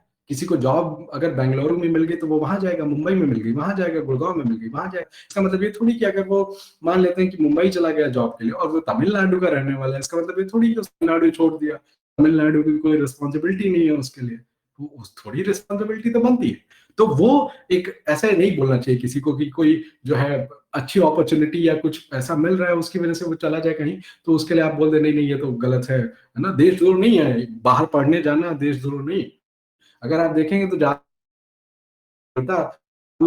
जजेस और ये सब लोग हैं कॉर्पोरेट्स वाले भी, इनके ज़्यादातर के जो बच्चे हैं वो सब बाहर ही पढ़ते हैं, कोई नहीं भारत में पढ़ता। अब ये सारे देशद्रोही तो नहीं है इनको, तो फिर उन आम लोगों को क्यों बोलते हैं ऐसे जिनके बच्चे एमबीबीएस करने गए बाहर? अच्छा, उनको जाना इसलिए पड़ रहा है क्योंकि एमबीबीएस के आपके यहाँ सीटें कम है, बहुत कम है। तो इसलिए गए। खैर, अब एडवाइज़री जारी की थी, भारत ने करीब 15 फरवरी के आस-पास में एडवाइज़री जारी कर दी थी कि आप वहाँ से निकल जाइए। खैर, बच्चों ने कुछ लोगों ने सीरियस लिया होगा, ज़्यादातर लोग सीरियस नहीं लेते हैं, कुछ उसमें नेता होते हैं, वो आपको बताते हैं, कुछ नहीं होगा। सरकार निकाल लेगी कुछ होगा तो। और पहले भी ऐसे होता रहा है, कुछ नहीं हुआ, कोई लड़ाई-वड़ाई नहीं होगी, रूस सीरियस नहीं है, पता नहीं क्या-क्या है। ऐसे नेता कुछ लोग होते हैं जो सबको इन्फ्लुएंस करते रहते हैं। ये कुछ वहाँ भी रहे होंगे, जिसकी वजह से हुआ ये कि ज़्यादातर लोग नहीं हिले-डुले। अच्छा, कुछ जो जिन्होंने प्लान बनाया होगा करने का तो जो यूक्रेन के कॉलेजेस हैं, यूनिवर्सिटीज़ हैं, उन्होंने कहा कि आपकी अटेंडेंस अगर इतनी परसेंट नहीं होगी, तो आपका ग्रेड खराब हो जाएगा, आपको इस एग्ज़ाम में नहीं बैठने देंगे, आपकी डिग्री रहेगी वगैरह। उस डर से और बच्चों ने कहा कि चलो अच्छा कोई सीरियस मैटर लग भी नहीं रहा है, ये भी बोल रहे हैं। तो जो बच्चे पढ़ने वाले थे, उनकी गलती ये हो गई कि उन्होंने भारत सरकार के ऊपर भरोसा करने के बजाय यूक्रेन की सरकार के ऊपर भरोसा कर लिया। यूक्रेन की जो एडमिनिस्ट्रेशन है, यूनिवर्सिटी एडमिनिस्ट्रेशन है, उसके ऊपर भरोसा कर लिया। उसकी वजह से क्या हुआ कि वो वहीं रह गए। अब फिर ये आप देखें ये इवैक्यूएशन में बड़ी प्रॉब्लम हो गई। अच्छा, अब लोग कुछ कह रहे हैं कि फाइटर जेट आप यूक्रेन भेजिए, वहाँ से निकालिए लोगों को। अच्छा, एक बात बताइए, लड़ाई हो रही वहाँ कहाँ कहाँ से फाइटर जेट लेके जाएँ, किसके-किसके? सब लोग अलग-अलग बच्चे अलग-अलग जगह रह रहे होंगे, उनको कैसे करें? ये भारत इतना कर पा रहा है आज की डेट में, यही अपने आप में बड़ी बात है कि उन सबको एक पास की लोकेशन में सेफली ले जाना, बस से या कैसे भी ट्रांसपोर्टेशन की सुविधा करना और फिर वहाँ से एम्बेसी तक लाना, एम्बेसी से लाके एक नेबरिंग कंट्री में एक प्लेन पहुँचा के फ्लाइट अरेंज करके उनको वापस इंडिया लाना। इंडिया कम से कम इतना कर रहा है, यही एक बड़ी बात है। तो ये मतलब थोड़ा इसमें कृतज्ञ होना चाहिए, कृतज्ञ होने की ज़रूरत नहीं है, है ना? तो थोड़ा-सा ग्रेटफुल ग्रैटिट्यूड होना चाहिए रादर देन ये कहने के लिए कि सरकार क्या ही कर रही है, फूल दे रहे हैं हमको, भारत माता की जय बुलवा रहे हैं। आखिर में आपके ही देश ने आपको वहाँ से उठा के आपकी जान बचा ली। तो थोड़ा तो उसका मानना चाहिए कि नहीं, नहीं ऐसा कुछ इतना भी बुरा तुम्हारा देश नहीं है। ठीक है, एमबीबीएस की सीटें कम हैं तो आप चले गए बाहर पढ़ने, वो कोई इतना ऐसी बात नहीं है कि उसमें आप इतना कुछ सोचे। खैर, अभी ये जो सैंक्शंस वगैरह चल रहे हैं उसपे थोड़ा-सा इम्पैक्ट आएगा। तो आप देखिए, भारत में जैसे हम जब पेमेंट करते हैं तो हम लोग जनरली आजकल क्या यूज़ करते हैं, यूपीआई यूज़ करते हैं। यूपीआई भारत का खुद का बनाया हुआ आप कह सकते हैं कि इंटरफेस है फैसिलिटी देने के लिए। तो अगर गूगल पे को हटा दे, बैन कर दे, ठीक है? गूगल पे बैन कर दे, ये सब समस्या तो हमको कोई समस्या नहीं होगी, हम फिर भी पेमेंट कर पाएँगे क्योंकि यूपीआई हमारा है, भीम हमारा है। अच्छा, अगर वीज़ा और मास्टरकार्ड को यूएस सैंक्शंस लगा दे क्योंकि वो कंपनी लोकेटेड है तो उनको, तब भी हमको इतनी समस्या नहीं होगी क्योंकि वीज़ा मास्टरकार्ड तो है लोगों के पास, वो बात सही है। लेकिन रुपे कार्ड भी बहुत लोगों के पास है, तो करीब फिर वो रू के हैं। अच्छा, वो जो 50% है लेकिन वो ट्रांज़ैक्शंस के टर्म्स में उतना अकाउंट नहीं करते क्योंकि जो लोग हैं रुपे कार्ड वाले वो शायद मोस्टली बैंक्स में जो अकाउंट रखते हैं, उनका जो मतलब आप कह सकते हैं कि पर कैपिटा इनकम है उतनी ज़्यादा हाई नहीं है। लेकिन फिर भी ना होने से तो अच्छा है। तो आप ये देखें तो अगर कोई मिलिटरी यूक्रेन यूक्रेन के तो घर तो वो बाकी अच्छा बोले और रूस बोलेगा इसमें कभी जो कभी नहीं मतलब ठीक है।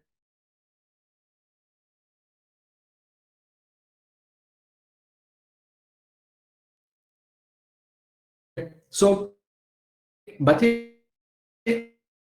तो उसके ऊपर, लेकिन ज्यादा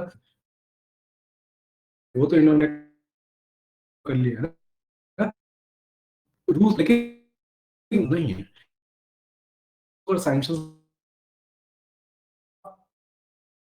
ज्यादा। तो जो मोस्टली बड़ा हिस्सा है है एल्युमिनियम स्टील है का एक इतना मार्केट शेयर है। तो वो खरीदने वाला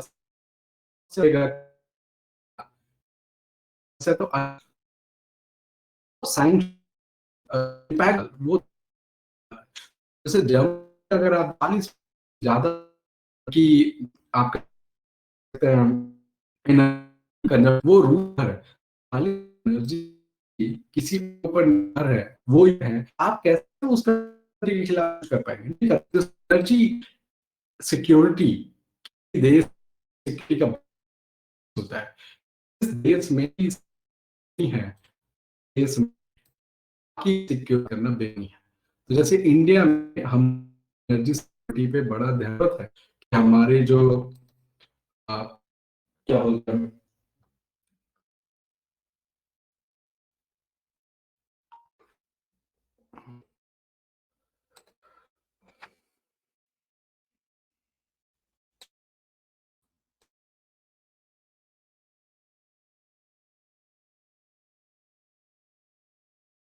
ऐसी हालत में आप उनसे कैसे जो है कुछ मिलिटरी एक्शन ले सकते हैं? नहीं लेंगे ना।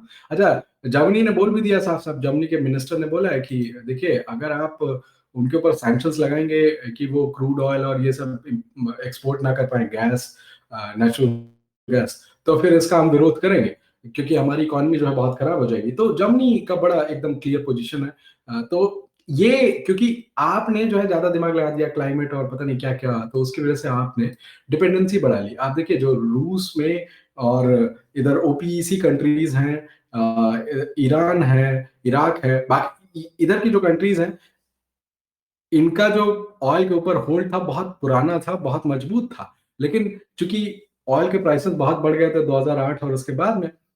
तो यूएस में एक रिवॉल्यूशन आया शेल गैस का, है ना? शेल ऑयल का। तो वो शेल ऑयल का जो रिवॉल्यूशन है उसकी वजह से ऑयल के प्राइसेस हो गए।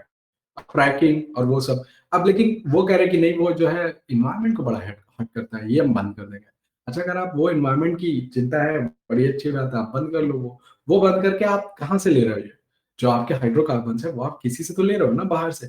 तो आपकी डिपेंडेंसी उनके ऊपर बढ़ गई, तो डिप्लोमैटिकली आप बड़े वीक हो गए। तो ये जो समस्या है उसकी वजह से है, ठीक है? अब देखिए, ये जो वायरस आया था, बहुत लोग बोलते हैं लैब है और कहाँ से आया था, खैर जो भी हो। एक रिसर्च होती है गेन ऑफ फंक्शन, उसमें आप करते क्या है, जो नेचुरल वायरस है उसको लेते हैं, उसको छेड़खानी करते हैं ताकि ये और पहले से ज्यादा पावरफुल हो जाए, ट्रांसमिशन रेट बढ़ जाए, सिवियरिटी बढ़ जाए, इसको बोलते हैं गेन ऑफ फंक्शन। अब ये इसकी रिसर्च कर रहे थे, बोल रहे थे कि हम अंडरस्टैंडिंग बढ़ाने की कोशिश कर रहे हैं कि बीमारियां कैसे होती है वगैरह वगैरह। खैर, फिर इन्होंने जो एक एक्सपेरिमेंटल वैक्सीन थी वो सबको दे दी, इस बात के लिए बोल के कि ये जो है बायोलॉजिकल प्रोग्रामिंग है, आपको बचाएगी। खैर, अब ये बोल रहे हैं कि जो है न्यूक्लियर वर्ल्ड वॉर 3 करवा लेते हैं ताकि हम सब बच जाएं। भैया, ये सब सब कुछ उल्टा है ना। तो ऐसी ऐसी हालत में आप जो है रह रहे हो दुनिया में, जहां पे सारी उल्टा बातें की जा रही है, चीजें उल्टा की जा रही है, और वो अनफॉर्चुनेटली बहुत सारे लोग देख नहीं पाते और सपोर्ट करते हैं। अब देखिए, इस लड़ाई में यूक्रेन और रशिया के बीच में, यूक्रेन एक छोटा देश है, ठीक है, रशिया के सामने। तो आज नहीं तो कल उनको घुटने टेकने पड़ेंगे। अब जितनी जल्दी वो टेबल पे आ जाए, बातचीत कर ले, उतने कम लोग मरेंगे। लेकिन वो मानने के लिए तैयार नहीं, वो बोल रहे हैं हम रूस की एक भी शर्त नहीं मानेंगे। तो फिर रूस के पास कोई मजबूरी थोड़ी है कि अब अगर आप एक भी शर्त नहीं मानोगे तो किस बात के लिए जो है वो टेबल पे आए। वो तो फिर मिलिट्री ऑपरेशन कर ही रहे थे, वो उसको और करते रहेंगे। तो ये जो समस्या है, इसका इलाज कुछ नहीं है। इसका इलाज ये है कि सारे लोग बाहर से बैठ के ऐसे ही देखते रहेंगे। कुछ लोग इनका सपोर्ट करेंगे, कुछ लोग उनका सपोर्ट करेंगे। बहुत सारा प्रोपेगेंडा वीडियोस, पुराने मैसेजेस लोगों के देखेंगे, ये सब सर्कुलेट होगा। आखिर में होगा ये कि यूक्रेन के बहुत सारे लोग मरेंगे और रूस के भी काफी सोल्जर्स मरेंगे। इतना ही होगा और अंत में वो टेबल पे आ जाएंगे। जेलेंस्की को सत्ता से बाहर होना पड़ेगा, यही सब होगा। और प्रॉब्ली रूस जो है यूक्रेन के दो हिस्से कर देगा, ईस्टर्न यूक्रेन और वेस्टर्न यूक्रेन। वेस्टर्न यूक्रेन में अपना कोई पपेट बिठा देगा प्रेसिडेंट के नाम पे, ईस्टर्न यूक्रेन को एनेक्स करके अपने साइड ले लेगा, क्योंकि उसमें रशियन स्पीकिंग पॉपुलेशन है और रशियन एथनिक माइनॉरिटीज है वहां पे, यूक्रेन के हिसाब से। तो वो शायद यही एंड गेम है पुतिन के पास यहाँ पे, और कुछ नहीं है। तो उसके बारे में ज्यादा आपके यहाँ बैठ के सोचने, दिमाग लगाने, आखिर में आप देखिए मार्केट में है, हमेशा आपको हर 2 3 6 महीने में कोई ना कोई इवेंट मिलेगा जिस जो आपको सोच कर दे। मतलब ये नहीं कि आप जो करने लगे कि हम कोई स्ट्रैटेजी चेंज कर लेते हैं, अब ये नहीं काम कर रहा वो कर लेते हैं, क्योंकि अगर आप ऐसे सोचेंगे तो कभी कुछ नहीं हो पाएगा। क्योंकि हमेशा हर हर हफ्ते 10 दिन 15 दिन में कोई एक छोटा मोटा नया चेंज आ जाएगा। क्या उसकी वजह से आप जो है अपनी सोच को बदलते घूमेंगे? आप ऐसे सोच बदलते रहेंगे तो आपकी फिर तो कोई सोच ही नहीं है, और फिर तो आप जो है बड़ी बुरी हालत में पहुंच जाएंगे। आप क्योंकि कर नहीं पाएंगे ना चीजें, जब तक आप उसका लाभ लेने की सिचुएशन में पहुंचेंगे, उसके पहले कुछ और बदल जाएगा, वो स्ट्रेटजी अब काम नहीं करेगी, तो आप सोचेंगे ये तो बेकार है, बदल लेते हैं। फिर आप दूसरे पे पहुंचेंगे, तब तक वो भी बेकार हो जाएगी। तो ऐसे करके आप पैसे गवाते रहेंगे। तो आप देखिए, कोई एक तरीका, 2 तरीका, 2 3 तरीका, जो भी तरीके हैं वो आप समझिए। आप अपनी पर्सनैलिटी को देखिए, फिर उनको सही से समझ के वही करिए। फोकस बहुत जरूरी है। तो आप बार बार स्विच करेंगे तो ज्यादा गलती होगी, स्विच नहीं करेंगे तो कम गलती होगी। तो इस बात का ध्यान आपको हमेशा रखना है कि फोकस्ड होना अप्रोच में बहुत ही जरूरी है। वो चाहे मार्केट हो, चाहे कोई और आप काम करते हैं, मार्केट में तो खास तौर से, क्योंकि अगर आप स्ट्रैटेजी हॉप कर रहे हैं ना मेंढक की तरीके, तो मेंढक को तो खाने को मिल जाता है कुछ कुछ, लेकिन आपको कुछ नहीं मिलेगा। तो ये एकदम से भी ऐसी गलती आपको नहीं करनी है। अब मार्केट की चूंकि हम बात कर ही रहे हैं, तो थोड़ी सी और चीजें बता देते हैं। आप में से बहुत से लोग हैं जो ब्लू चिप कलेक्ट करते होते हैं, एचयूएल, एशियन पेंट्स है ना, पिडिलाइट और ये सब।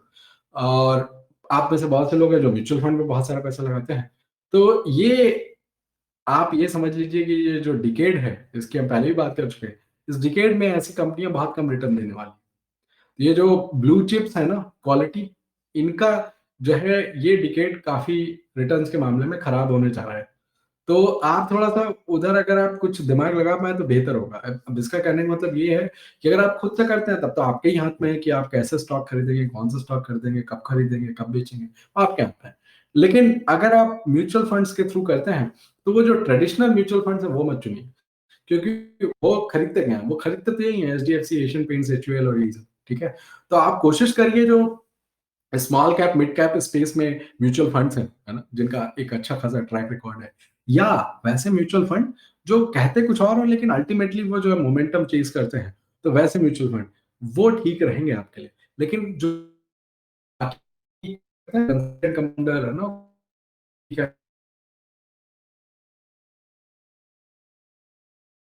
पड़ जाएगा इस बार। ये जो आपके पॉपुलर स्टॉक्स हैं, they are not going to give you popular returns, है ना? तो इस चीज़ से थोड़ा-सा आपको अपने आप को बचा के रखना है। अब देखिए कुछ चीज़ें हमेशा अ, आप सीखते हैं, देखते हैं। जैसे देखिए, रशिया ने इन्वेड किया यूक्रेन को। रशिया, यूक्रेन दोनों जो है कमोडिटी स्पेस में ठीक-ठाक पोज़ीशन रखते हैं। ऑयल एंड गैस में रशिया और यूक्रेन की ठीक-ठाक पोज़ीशन है, खास तौर से रशिया की। तो उससे क्या होगा? ऑयल एंड गैस के प्राइसेज़ बढ़ेंगे। तो जितने एनर्जी से रिलेटेड स्टॉक्स हैं, वो स्वीट स्पॉट में आ जाएँगे, है ना? इतना कॉमन सेंस है। अच्छा, तो अब इसके 2 तरीके हैं खेलने के। आप डायरेक्टली वो स्टॉक्स प्ले करें, है ना? जो भी आपको चार्ट्स में समझ में आता है, थोड़ा बहुत उसके हिसाब से कर लें। या एक दूसरा तरीका है कि इनडायरेक्ट प्लेस भी हो सकते हैं ना। जैसे आज ही गवर्नमेंट ऑफ इंडिया ने बोला है कि एथेनॉल को जो है, जो एथेनॉल का एक्सेप्टेंस है ना, ब्लेंडिंग, वो हम जो है मिशन मोड में करेंगे अब, है ना? क्योंकि जो ऑयल के प्राइसेस हैं वो $100 पर बैरल से ऊपर है। तो $100 के ऊपर अगर आप ऐसे रखेंगे तो इंडिया का जो कैड है, current account deficit, that will go for a toss, है ना? जो बजट्स के नंबर्स एंड एस्टिमेट्स हैं, they'll just not work out. So अब वो नहीं करेंगे तो फिर क्या, गवर्नमेंट ऑफ इंडिया को कुछ तो सोचना पड़ेगा। तो इंडिया में ऑब्वियस चीज क्या है? एथेनॉल, है ना? तो जो अल्टरनेटिव सोर्सेज ऑफ एनर्जी हैं, उधर भारत सरकार फोकस करेगी, बहुत ज्यादा फंड करेगी, पीएलआई और पता नहीं क्या क्या आएगा। तो शुगर वाले जो स्टॉक्स है वो पहले ही स्वीट स्पॉट में थे, ठीक ठाक कर रहे थे। अब उनमें एक आप कह सकते हैं कि मीडियम टर्म के लिए एक अच्छा व्यू बन सकता है। जो भी इथेनॉल से रिलेटेड प्लेज है, अब उसमें कुछ आउटराइटली शुगर कंपनीज हैं, उनका है। कुछ दूसरी स्पिरिट्स वाली कंपनी है ना, जो लो ग्रेड कंपनीज है, लो ग्रेड नहीं करना चाहिए। कहने का मतलब ये कि जो नॉन प्रीमियम ब्रांड की तरफ फोकस कंपनियां थी, उनको शायद हितकर रहेगा एथेनॉल बना के ही बेचने में। तो वो दो टाइप के आप कह सकते हैं कि प्लेज हैं जो इससे उभर के आते हैं। तीसरा, अब अगर देखें, जो मेटल है, मेटल दोनों का, जैसे स्टील है, एल्युमिनियम है, जिंक है, अगर ये सब पे अगर आप सैंक्शंस लगा रहे हैं, अच्छा रूस के ऊपर सैंक्शंस लगा रहे हैं, यूक्रेन सैंक्शंस लगाए, चाइना लगाए, वो वैसे भी कैसे एक्सपोर्ट करेंगे? अगर वो इन्वेड हो रहे हैं तो उनके यहाँ बड़ी बुरी हालत है। How would they export? तो उनका भी हिस्सा आप सप्लाई से हटाना पड़ेगा आपको। वो दोनों अगर आप हटा देंगे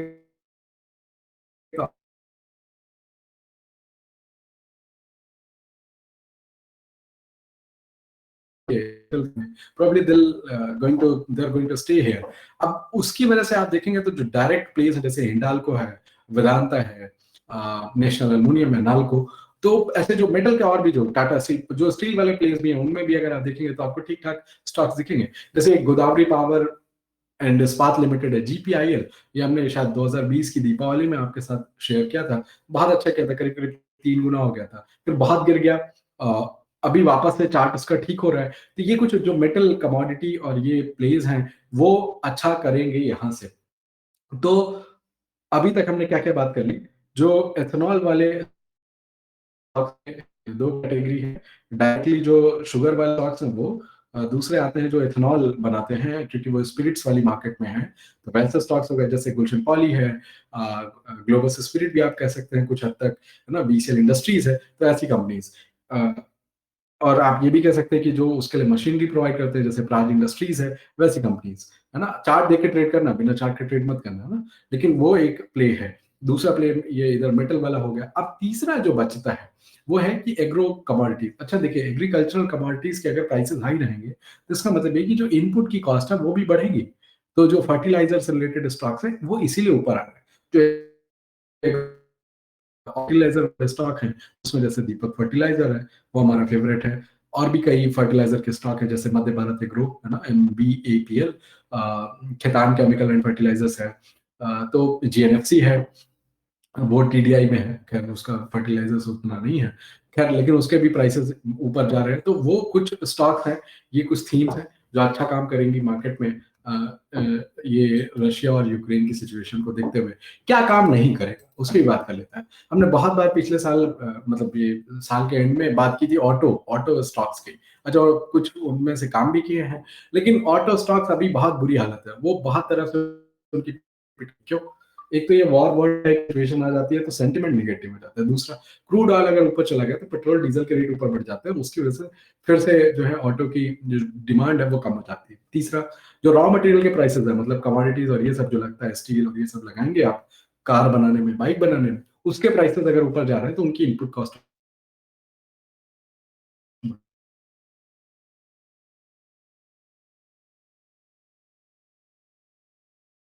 दूसरा, ये क्रूड ऑयल अगर बढ़ता जाएगा तो क्रूड ऑयल में जो क्रूड ऑयल से कुछ आप कह सकते हैं कि डाउन स्ट्रीम केमिकल्स होते हैं, वो यूज होते हैं इसमें पेंट्स वगैरह बनाने में।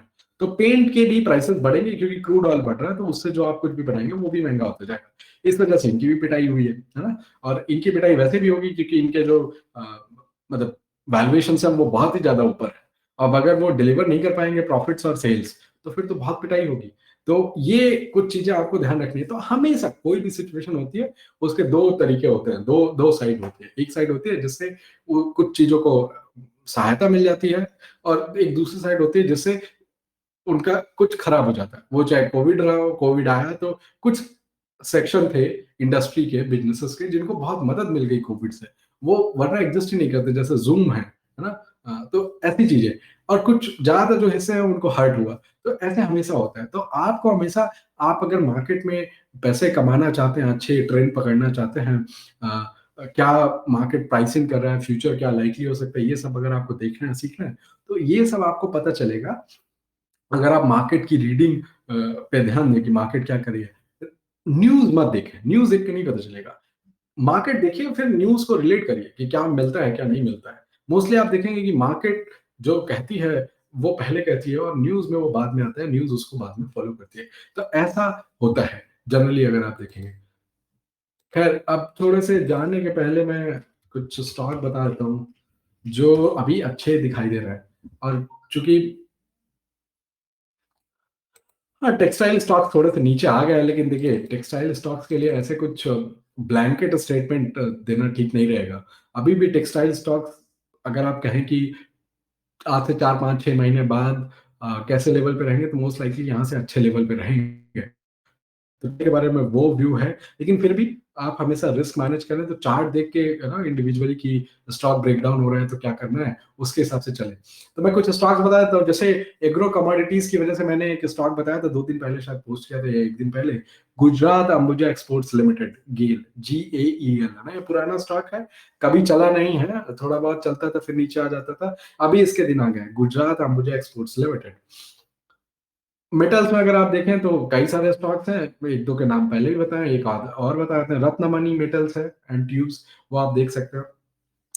इधर ये जो पेप्सिको के लिए जो बॉटलिंग का काम करती है कंपनी है, VBL, वरुण बेवरेजेस, इसकी भी हम पहले बहुत बार बात कर चुके हैं, वो भी अच्छा दिखाई दे रहा है।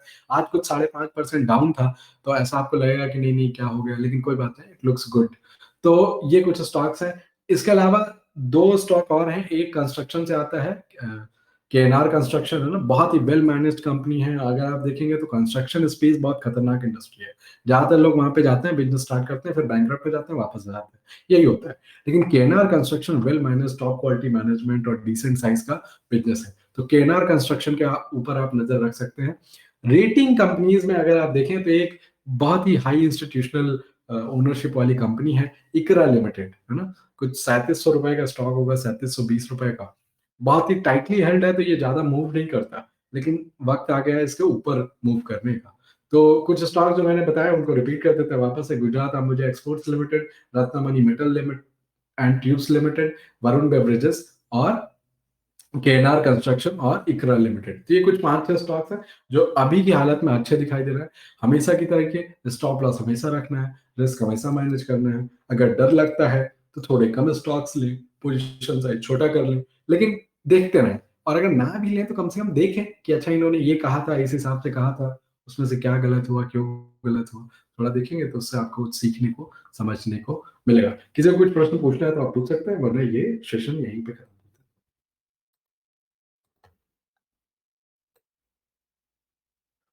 नहीं, किसी को कुछ नहीं पूछना? चलिए, ठीक है। जाने के पहले बस एक बात और बोल देते कि जैसे चीन, आप देखेंगे तो चीन के पास अपना फाइनेंशियल सिस्टम है, चीन के पास अपनी सोशल मीडिया कंपनी है। चीन जो है ज़्यादा रिलाई नहीं करता कुछ भी वेस्टर्न इंस्टीट्यूशनल या ऑर्गेनाइजेशनल चीज़ों में, उनका सब कुछ अपना है। वो इसलिए क्योंकि चीन को हमेशा पता है कि आखिर में भविष्य में ऐसा होगा कि चीन और यूएस आमने-सामने आएँगे और फिर ये लोग वही करेंगे, सैंक्शंस लगाएँगे, ये करेंगे, वो करेंगे, जो ये रूस के साथ कर रहे हैं। तो इसलिए चीन ने उसकी तैयारी पहले से कर रखी है। अच्छा, भारत को भी इन सब मामलों में अपने स्तर पे सोचने की ज़रूरत है कि कंट्रोल होने चाहिए अपने पास। आज देखिए फेसबुक, ट्विटर, वीज़ा, मास्टरकार्ड सारी जो भी वेस्टर्न कंपनीज़ हैं वो सब वही कर रही हैं जो यूएस उनको बोल रहा है, रशिया के खिलाफ कर रही हैं। मजबूरी है उनकी क्योंकि वो सारी यूएस लोकेटेड है। अब अगर ऐसा ना हो, लेकिन अगर कभी ऐसी सिचुएशन आ जाए कि भारत जो है किसी वेस्टर्न कंट्री के अगेंस्ट है, तो फिर ये लोग हमारे साथ भी वही करेंगे जो रूस के साथ कर रहे हैं। तो वो दिन आएगा तो फिर आपको उसके लिए तैयार रहना पड़ेगा। तो ट्रेड के लिए आपको जो एक अल्टरनेट मैकेनिज़्म है, वो डेवलप करनी पड़ेगी कि आप रुपी और उनकी जो लोकल करेंसी जो भी है, उसमें आप कैसे ट्रेड करें, डॉलर को बाईपास कर दें। आपका खुद का पेमेंट सिस्टम होना चाहिए, है ना? जैसे स्विफ्ट से बाहर निकाल दिया तो अपना खुद का होना चाहिए। तो वैसे रूस के पास है, अब रूस उसको इनलार्ज कर लेगा, इंटरनेशनली एक्सेप्टेबल बना लेगा। चाइना के साथ जो चाइना का खुद का उसको दोनों को फाइन ट्यून कर लेंगे, तो ये सब चीज़ें रूस करेगा। भारत को भी शायद भारत की गवर्नमेंट भी कोशिश कर रही है इस बात के लिए कि जो है रुपी में कैसे ट्रेड करें रूस के साथ, उसके तरीके निकालने की। तो भारत इंस्टीट्यूशनल लेवल पे सोचना पड़ेगा, ऐसा मान के चलना पड़ेगा कि ये सैंक्शंस हमारे ऊपर लगते हैं तो हम कैसे डील करते हैं? क्योंकि आज नहीं तो कल कौन जाने, कभी तो लग सकते हैं और नहीं भी लगेंगे तो कम से कम आप तैयार रहेंगे तो उसमें कोई बुराई नहीं है। एक रेज़िलियंसी तो आ जाएगी ना आपके अंदर, एक आत्मनिर्भर भारत सिर्फ स्लोगन से काम नहीं चलेगा, आप वो एक्चुअली हो जाएँगे।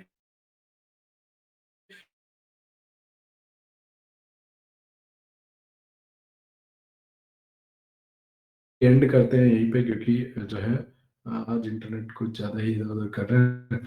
खैर, तो अब आखिर में जाते-जाते ये आत्मनिर्भर वाला जो सिस्टम है अपना, है ना? उसमें वेपन्स में खास तौर से आत्मनिर्भर बनना पड़ेगा क्योंकि हमारे पास जो एस-400 है वो यूएस रशिया का है। अब हम यूएस से भी आर्म्स लेना चाहते हैं। अब एक बात बताइए, यूएस अपने आर्म्स क्यों देगा अगर आपके पास जो डिफेंस सिस्टम है वो रूस का है? क्योंकि अगर आप वो दोनों कनेक्ट करेंगे तो फिर सारी इन्फॉर्मेशन जो है पास हो सकती है रशिया को। अब यूएस तो नहीं चाहेगा ना ऐसा कि उनके वेपन्स का जो है डिटेल जो है रूस के पास चला जाए। तो आखिर में भारत को इसमें वही तरीका है, या तो आप साफ-साफ किसी भलाई नहीं है।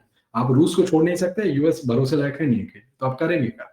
खुद का बनाएँगे तो शायद सही रहेगा, लेकिन खुद का बनाने में बहुत समय लगेगा, उसका क्रेडिट किसी को नहीं मिलेगा। 5 साल में तो सरकार बदल जाती है, इलेक्शन होता है, तब उसका क्रेडिट नहीं मिलेगा तो फोकस भी नहीं रखते लोग। लेकिन वो शायद हमको एज़ अ कंट्री करने की ज़रूरत है कि हमारा जो वेपन सिस्टम अपना हो, अ, जो फाइनेंशियल सिस्टम है वो अपना हो, पेमेंट की जो सिस्टम है वो अपने हो, कंट्रोल अपने पास होना चाहिए। सोशल मीडिया जो कम्युनिकेशन टूल्स हैं ब्रॉडली वो अपने होने चाहिए। ठीक है? ये कुछ 4-5 चीज़ें जिसमें एक कंट्री अगर सॉवरेन तभी रहेगी जब उन पे आपका अपना कंट्रोल हो। अगर किसी और का कंट्रोल है तो आप सॉवरेन नहीं है। कहने के लिए आप जो है कंट्री हैं, सॉवरेन हैं, आप कच कर कुछ नहीं। तो जो रूस वाली है सॉफ्टवेयर है क्योंकि 2014 में भी उनके साथ ये हुआ था। तो वो पिछले 6-7 साल में उन्होंने काफ़ी तैयारी की है, लेकिन फिर भी वो तैयारी सफिशिएंट नहीं रही है ना? तो अब अगर पड़े तो भविष्य में अगर कभी ऐसा कुछ हो तो हमको उस बात के लिए पहले से तैयार होने की ज़रूरत है। खैर, कभी यूट्यूब पे तो आप कई लोग मिस कर सुन सकते हैं। बहुत सारा जो है डिस्टर्बेंस रहा है इंटरनेट की, so पता नहीं क्या-क्या समस्या आ रही थी। वो क्षमा चाहते हैं। आशा करते हैं कि अगली बार सुने तो अवरोध रहित होगा। धन्यवाद।